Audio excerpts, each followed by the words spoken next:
स्वागत है आप सभी का मेरे YouTube चैनल सनाज जर्नल में। आज की इस कहानी में हम बात करेंगे भारत के एक ऐसी जगह के बारे में जो इतने खौफनाक और ख़तरनाक होने के कारण हॉन्टेड माना गया है। अगर आप इस जगह में जाने की सोच रहे हैं तो दोबारा सोचिएगा ज़रूर।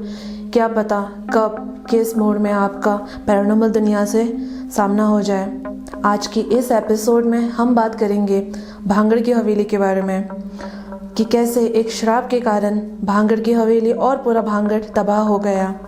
आज की इस तारीख में बहुत सारे लोगों ने भांगड़ की हवेली के बारे में सुना होगा, लेकिन क्या आप लोगों को पता है कि भांगड़ की हवेली और पूरा भांगड़ आज तक आबाद क्यों नहीं हुआ? चलो फिर बिना टाइम वेस्ट किए हम कहानी की ओर बढ़ते हैं। भांगड़ की हवेली जो कि एक राजस्थान में स्थित है, वहाँ आज भी सूर्यास्त के बाद लोगों का जाना मना है। कहते हैं कि वहाँ आज भी भूतों का साया है और वहाँ के लोगों का ये कहना है कि एक ज़माने में वहाँ तांत्रिक हुआ करता था। उस तांत्रिक को वहाँ की रानी रत्नावती से उसे प्रेम हुआ। रानी रत्नावती जो कि दिखने में इतनी खूबसूरत थी कि दूर दूर तक उसके चर्चे थे, जिसके कारण एक दिन उस तांत्रिक के दिमाग में ये ख्याल आया कि वो उस रानी के ऊपर काले जादू कर उसे अपने वश में करेगा ताकि रानी रत्नावती भी उससे प्रेम करने लगे। फिर एक दिन रानी रत्नावती के लिए जिस दुकान से इत्र की बोतल भेजी जाती थी, वो तांत्रिक उस दुकान पर आया और उसने वही बोतल जो रानी रत्नावती के लिए भेजी जा रही थी, उसने उस इत्र की बोतल पर काले जादू कर उस पर वशीकरण मंत्र का उपयोग किया। लेकिन उस तांत्रिक के काले जादू का असर उस पर ही पलट गया, जिसके कारण एक बड़ी से चट्टान के नीचे आने के कारण उस तांत्रिक की वही मौत हो गई।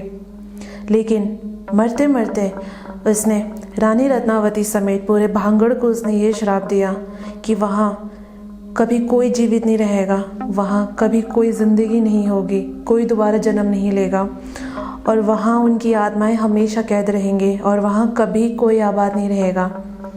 फिर कुछ साल बाद भांगड़ और अजबगढ़ की युद्ध हुई, जिसके कारण रानी रत्नावती और उसके समेत सारे सेनाओं की मौत हो गई।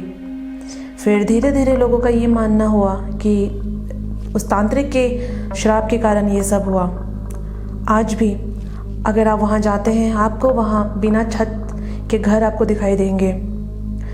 आज भी लोगों का वही मानना है कि अभी भी वहाँ भूत का साया है और किसी की हिम्मत तक नहीं होती वहाँ जाने की।